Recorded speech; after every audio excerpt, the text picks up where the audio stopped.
Good morning, everybody. How are you? The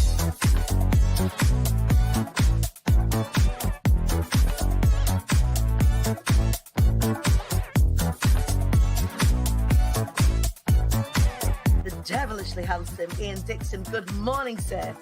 Shut up, for sake. Jesus.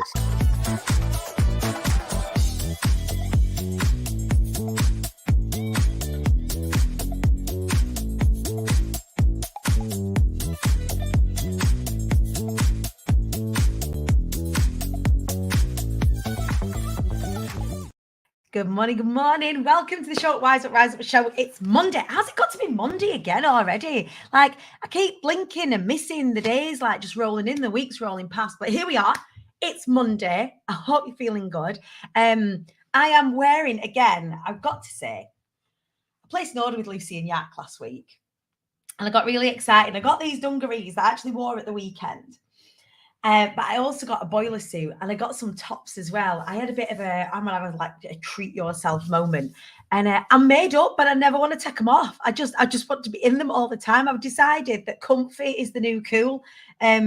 And the boiler suit, which I will wear on Wednesday, show you on Wednesday, is equally as dead good. But I just want to shout out Lucy and Yak this morning because they're giving me the joys, the comfort joys while still being snazzy. Ivy told me this morning, she was like, "Mummy, you look cool and stylish." I was like, "Yeah, I do." So yeah, always digging Ivy for the beauty and confidence affirmations. Sorry, I'm a bit late this morning. I bobbed in at the Mackey's and I've got McDonald's breakfast, got a McDonald's coffee because they do dead good coffee. How are you? How are you feeling? For anybody that hasn't watched the show before, we have 3 shows a week, Monday, Wednesday, and a Friday. On a Monday, we set up our intentions for the week. On a Wednesday, we tend to learn things together. I'll have guests on the show. And on a Friday, we celebrate. Now, Friday just gone was a little bit of an emotional one, if anybody tuned in. And I was talking about the fact that there were some things going on indoors at the minute, which mean that I'm feeling some kind of way. I'm processing some emotions, and that's okay. So even though those emotions aren't nice, they are uncomfortable. But actually sitting with emotions and feeling emotions is entirely healthy and necessary. And a lot of us, what we do is that when we feel those negative emotions, we get scared of them because they don't feel nice. They don't give us a dopamine hit. They don't, they're not a pleasurable sensation. And therefore we become scared of them when actually they're absolutely necessary. And that continued on into the weekend, but in a really beautiful way.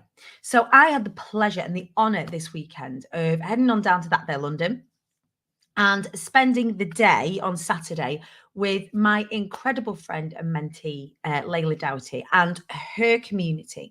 And she's coming onto the show this morning to talk about what it is that she created and that I was honored to be a part of in just a couple of minutes. But first of all, I want to know from you lot that are watching along, and there's lots of you this morning, so welcome. What are your intentions for this week? I have got some big intentions this week. I've got some big intentions for the next few weeks, actually. Be Inspired is pretty much sold out. And ordinarily at this point, before Be Inspired, I'd be like, get your tickets, get your tickets, get your tickets. There's only like 10 tickets left. So get your tickets. I don't need to labour the point. Like we're pretty much full in the room. But if you want to come along, there's a couple of spaces left if you want to jump in.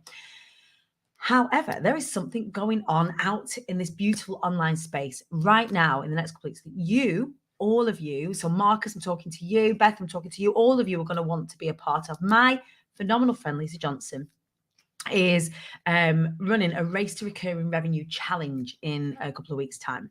And I am going to be linking arms with her on that. Now, for anybody that doesn't know, Lou Watson, you're coming to Be Inspired. I'm excited to see you. I hope you've got the hugs ready. So if you have been following my journey for a while, you will know, or if you've read Lisa Johnson's book or read my book, you'll know that Lisa's been absolutely pivotal in how my business is constructed, in the way in which I do business. In fact, how I've completely turned my life around and have been able to generate the level of success for myself that is really and truly within what I want to create for me and my family, safety and security, right? These are 2 really important things. We're going to talk about that this morning, safety and security. And what I needed to know first was what the chuff I was going to bring out into the world. And it was actually Lisa that sat me around.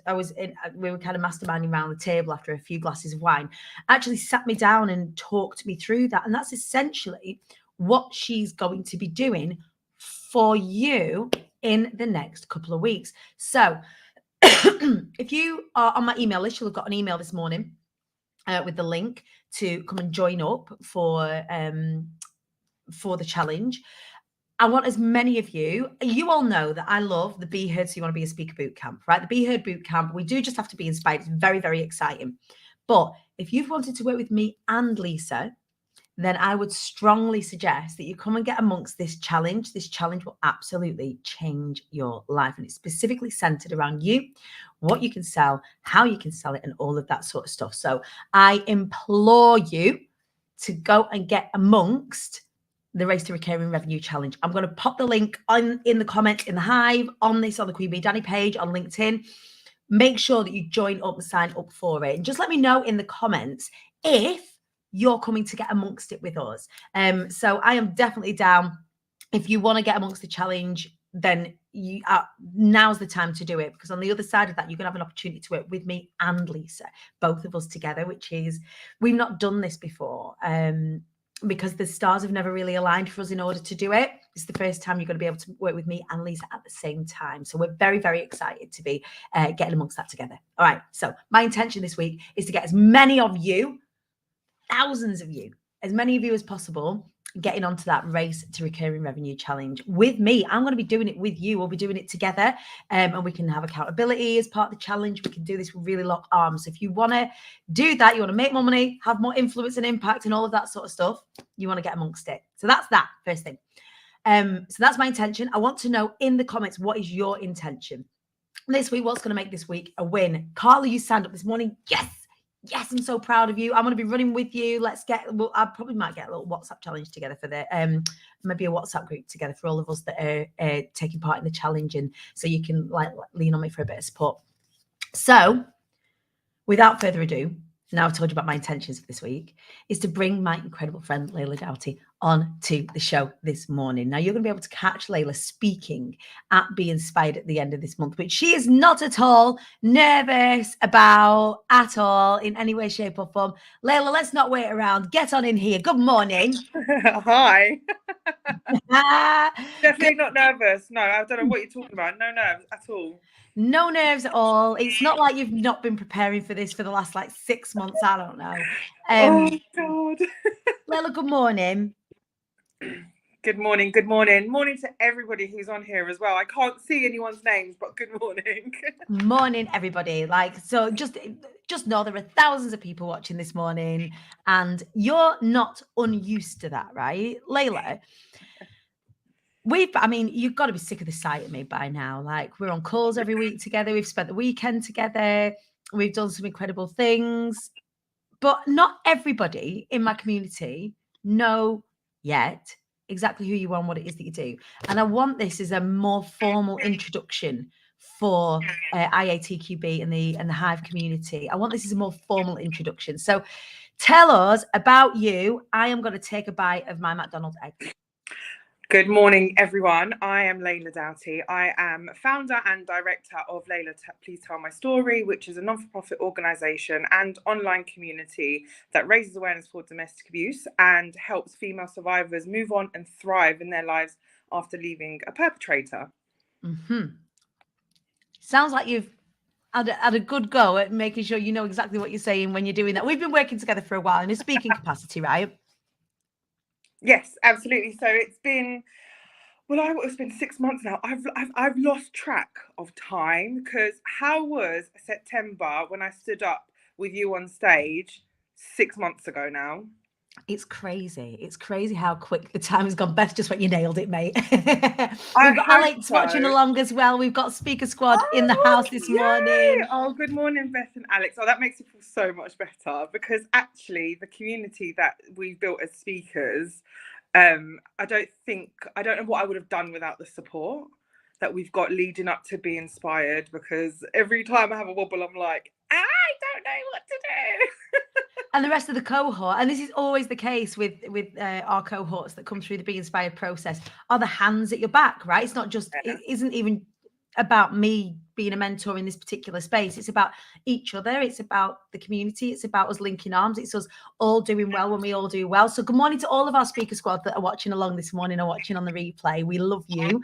And we're excited to bring you to the stage at the end of this month. Lejla, You're going to be speaking at Be Inspired on the stage at Old Trafford at the end of this month. How are you feeling about that?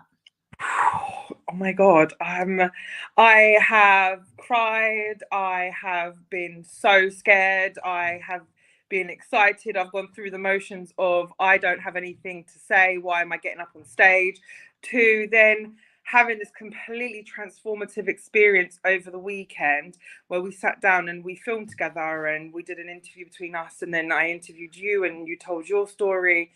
And I left the studio on Saturday being like, I know exactly what it is that I'm going to say now.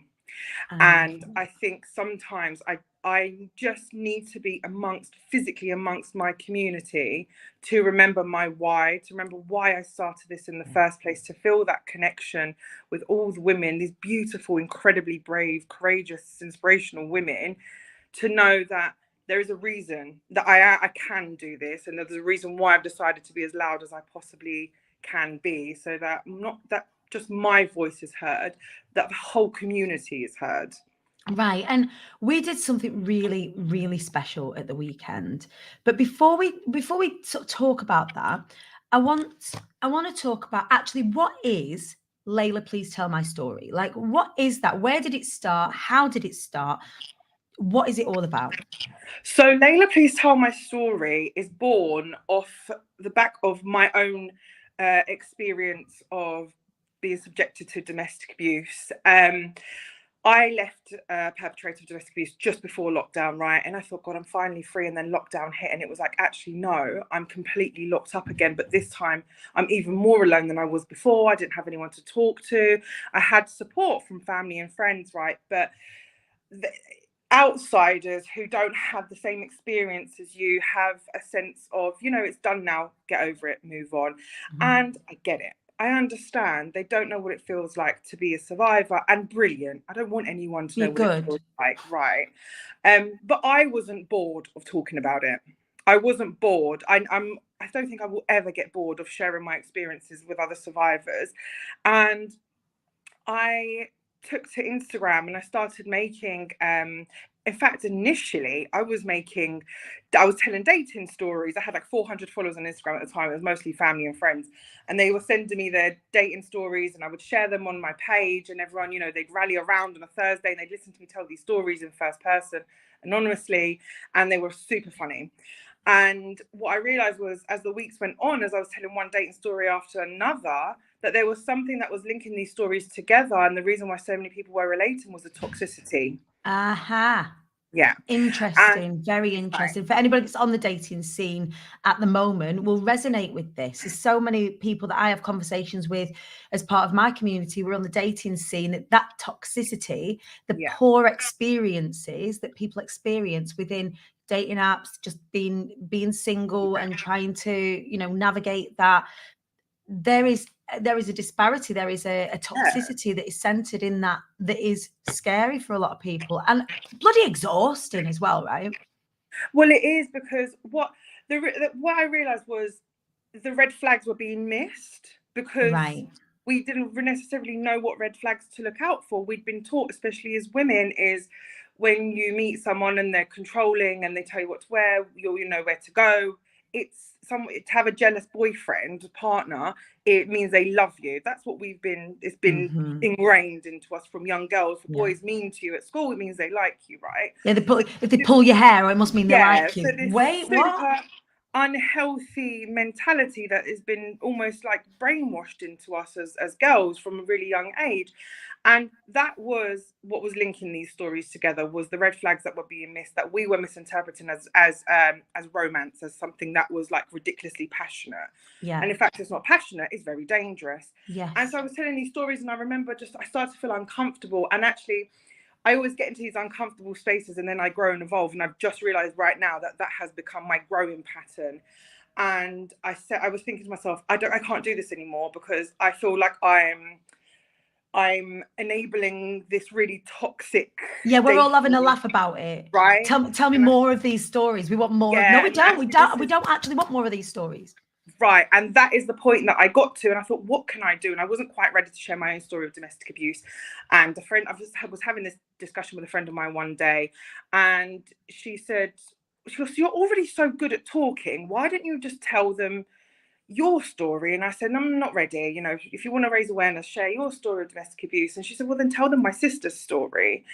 And for anyone who knows over on Instagram, how this community formed was because I made a video, a 7-minute video, sharing my friend's experience of how her sister was a victim of domestic abuse, homicide.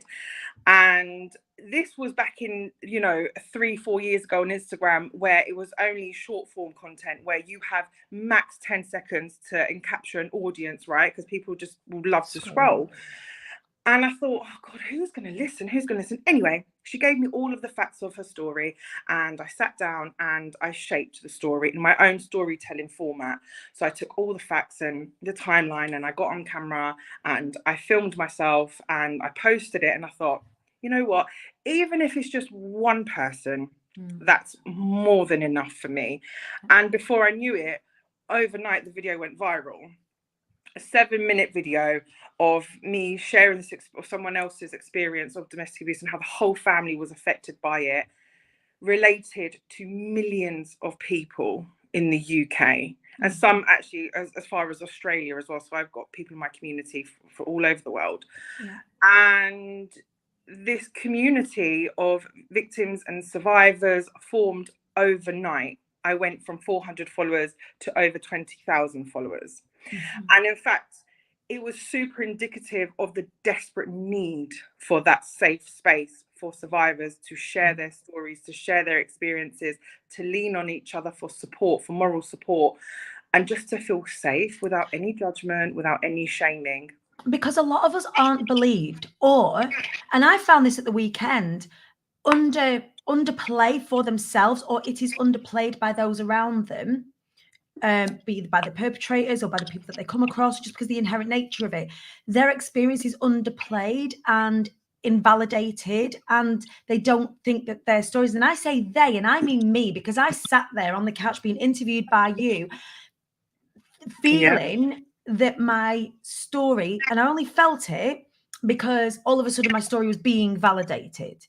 And it felt weird, because actually that was the first real time that I was telling my story as my story, and that just being, oh, this is a thing that's happened. That must have been really rough. Not, oh, I feel sorry for you. Not, me too. And then somebody else sharing their story in that moment at that particular point in time. It was purely being heard. And that's strange, because a lot of you that are watching out there right now, a lot of you that are part of my community will go, oh yeah, well, Dani, works in the domestic abuse field within the work that she does. Of course, that's something that she's experienced. She's talked on it. But if you listen, I allude to it. I only tell so much of my story, and what I kind of uncovered out of my mouth as I was externally processing this really beautiful, safe space where I was believed and validated and held and felt very, very safe, was that I was, in not telling my story, I was trying to keep people around me safe. So it wasn't just my story. It was my sisters, it was my cousins, it was my mums, it was my aunties, it was my grandmas, it was all of these women that were in my direct circle, that are my immediate family and just outside of my nuclear family. I was trying to protect them, but in doing that, completely invalidating my own experience as a child, my experience in my own intimate partner relationships. And having that safe space was profound. And I think that this is what, Lejla, Please Tell My Story has become, this very profound space where survivors and victims, and I, in my work, don't refer to the people who've experienced domestic abuse as survivors and victims, because we're trying to work past that point. But in the point where you're telling your story, you are a victim. It's like, shit, what's happened to you? You are a victim of it. There's no other way of putting it. You have survived it, of course. But when you're articulating what it is that's happened to you, it is worth, in that moment, validating the fact that this shouldn't have happened, and it's not your fault, and it is still valid, and everything you feel around it is absolutely valid, and you hold the most beautiful space. I witnessed that firsthand at the weekend. I mean, as you saw, every single woman that told their story, they come from different backgrounds, different communities. They're religious, they're not religious, they have different beliefs, different cultures. They're successful, super high, powerful positions in the world. They're mums, they're so diverse. And yet every single woman sat down and said, no one will believe me. Right. And all they really needed to hear was, I believe you. Mm-hmm. It doesn't matter what your story sounds like, what it looks like. I believe you. This space is here for you. And it was really interesting, actually, how much each woman, that protecting everybody around them, played a part of their story. And I remember listening to you share your experience. And the one thing I was like, stop protecting everyone, Dani, because you're protecting everyone, but who's protecting you? Yeah. And that is just, Lejla, Please Tell My Story is the space where it's just about you. Mm-hmm. And it's just about telling your story. It's nothing to do with me. It's not my moment. It's your moment. It's you, the camera, and everything that was real to you. And the space is sacred. You're right. And you now, just in this moment, made me realize actually how sacred it was. Because for me to watch my mentor share such a vulnerable and intimate part of herself, that I've seen you on stage, I've seen you share, you know, your success and this beautiful community you've got, the IATQB. But to actually be in that really intimate, vulnerable space with you was just something I've never experienced before. Yeah, it was really beautiful. And I mean, we've been working together a long time now. You know, we've been in each other's worlds for a couple of years, but we've been working together in this sort of capacity. I guess I invited you to be inspired this time last year. So you came along and you didn't know what to expect, and you came along to be inspired, and you was like, well, okay, here I can be Lejla. I'm not Lejla, Please Tell My Story. I'm not, nobody in this room know. I think it's when you have an audience, it's quite easy to get lost in I'm the leader of this community and the leader of this environment. And you came into my community and came out of that I am navigating and steering the ship and the leader of this community to somebody who is a member of a community, right? And for me at the weekend, it was like the tables were turned. I talk about the difference between being Dani Wallace and Daniela. And my full name, for anyone who doesn't know, isn't Danielle, it's Daniela. It's Italian, not French. My mum surprised my dad by, his name's Daniel. Everyone calls him Dani, but I was meant to be called Marie. She went to you go and register your child. Didn't tell my dad that she was going to call me Daniela, and came back. There's a lot like tied up in my name, but nobody calls me Daniela. And when I was in front of the camera, and when I was with members of your community, and when I was with other survivors, and we were survivors and victims in that space, not behaving like victims. We're very strong, and it was very empowering, and it was super, super supportive. We weren't there in our weakness. We were there in our power, having had these experiences. But I wasn't Dani Wallace in that spot. I was just Daniela.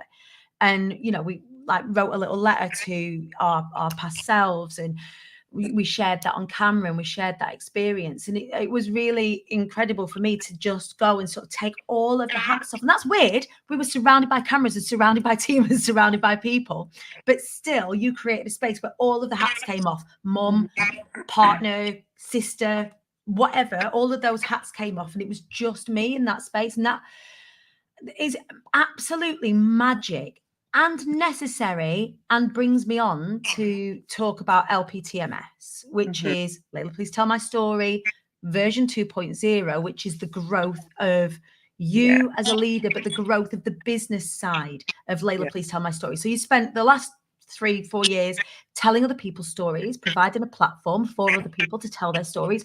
What now? So now the next part of LPTMS, as you say, this is the business part of me, where I actually go into my business owner hat, right? Completely new to me, but it's so exciting.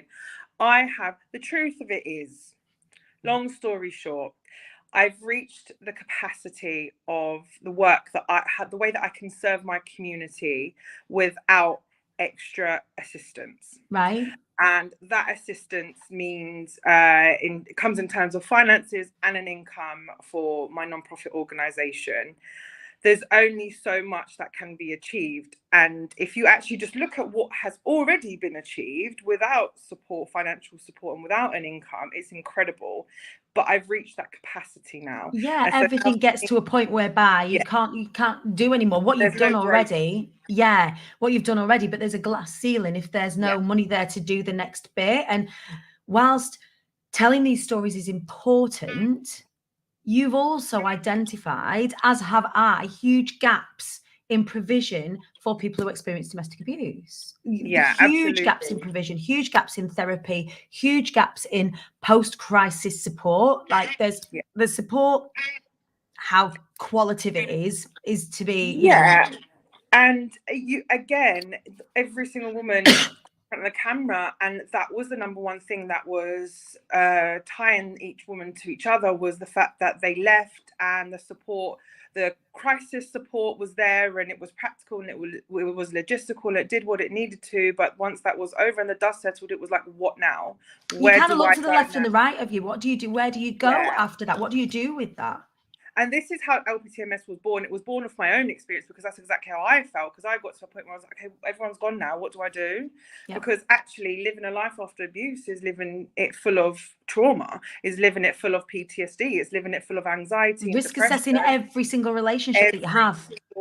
Everything, not just relationships, but everything. The postman coming Yeah. to your door. I haven't had a doorbell for 3 years because it triggers my anxiety and I just can't.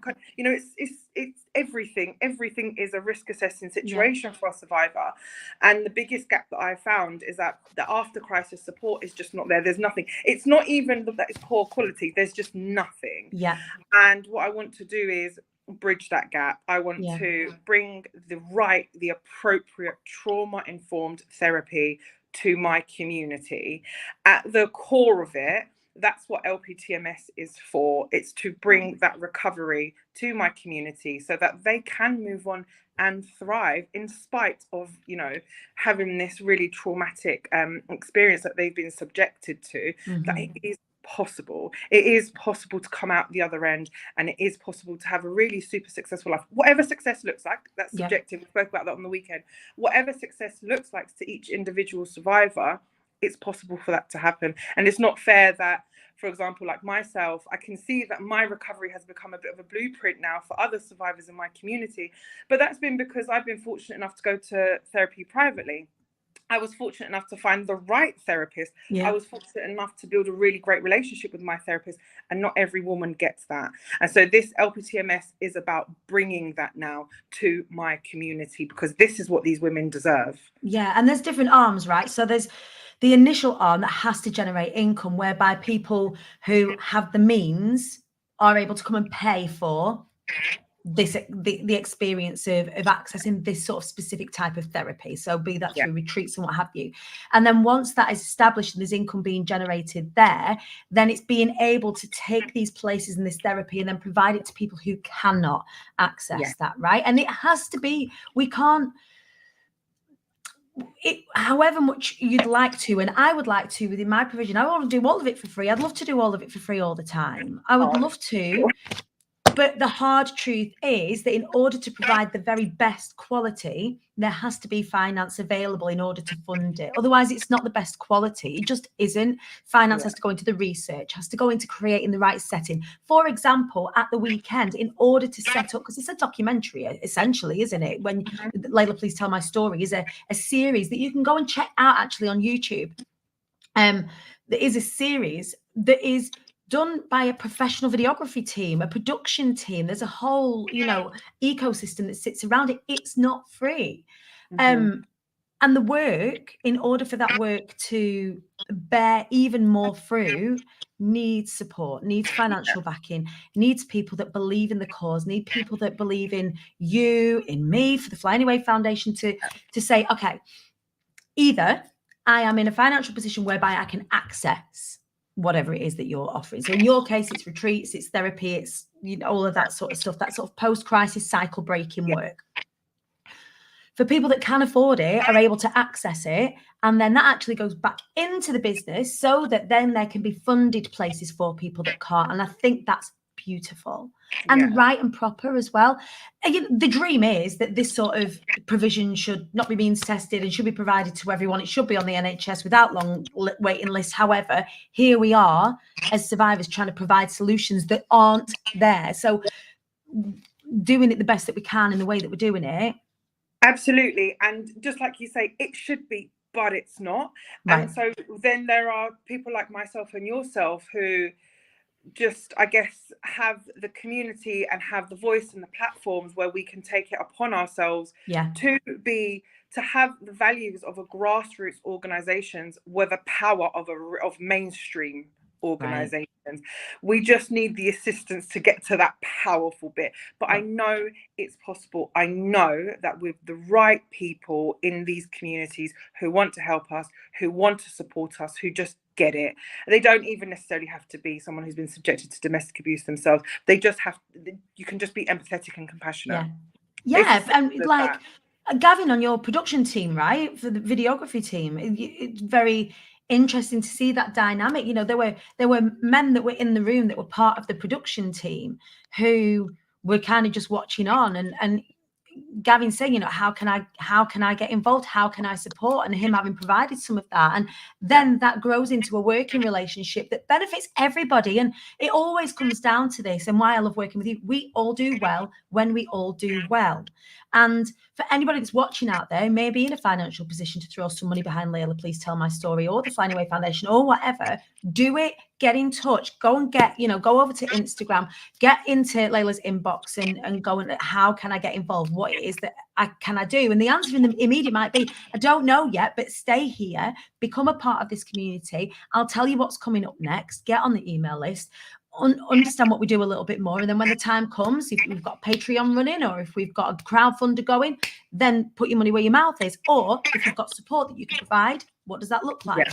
And I think the more that we utilize these platforms and talk about what it is that we do, talk about what it is that you do, the more people that we're going to come across. And we're live over on LinkedIn. If you're watching over on LinkedIn, please give this a share. The more people that come across what it is that both Lejla and I are doing, the more change that we can make, the more people that we can help.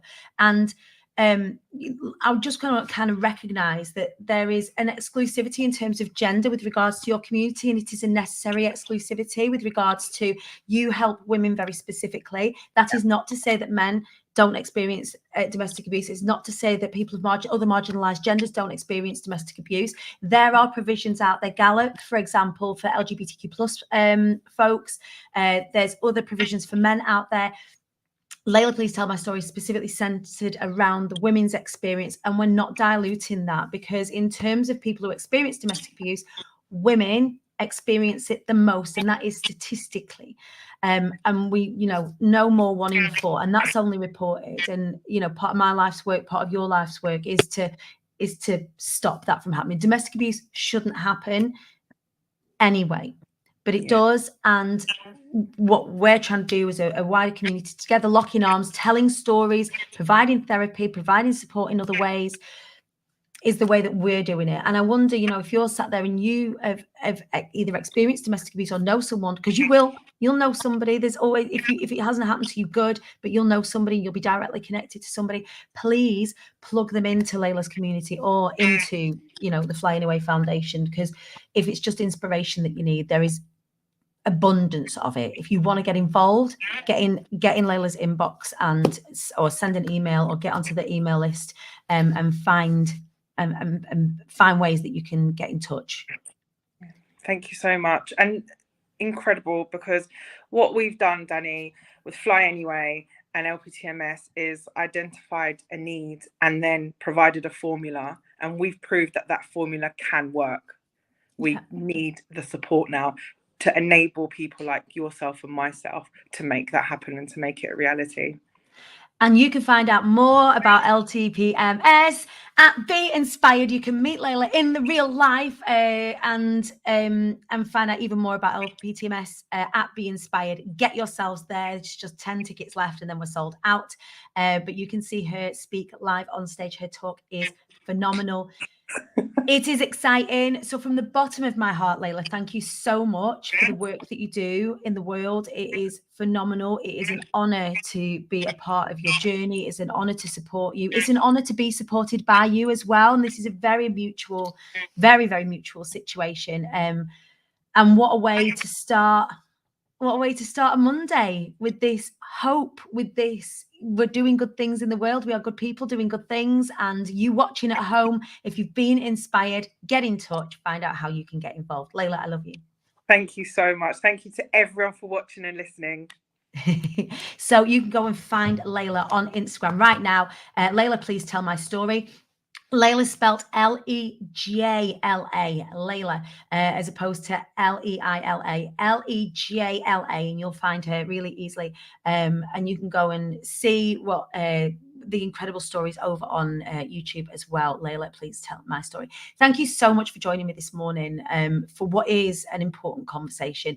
Thank you for all of the support that you've shown me as I've been processing bits and pieces all along the way. Thank you so much for being a part of this community, which is a safe space for you, whatever your background, whatever your experience, whatever your gender, whatever it is, as long as you want to show up, wise up, rise up, this community is here for you.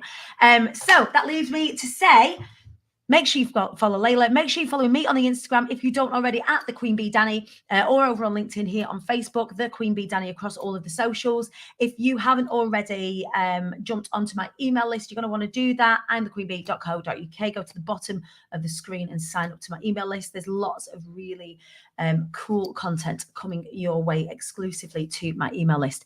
If you want to be working on your business and you want more ways to generate recurring revenue in your business, you're going to want to be a part of Lisa Johnson's Race to Recurring Revenue Challenge, which is happening in just a couple of weeks' time. I'm going to be popping the links. You're going to be sick of me talking about it, and I don't care, because it absolutely changed my life. So I want as many of you as possible to come and get involved with the Race to Recurring Revenue. Link is on my, if you go to my personal profile, if you go to the Queen Bee Dani page on Facebook, if you go to my Instagram, the link is in my bio.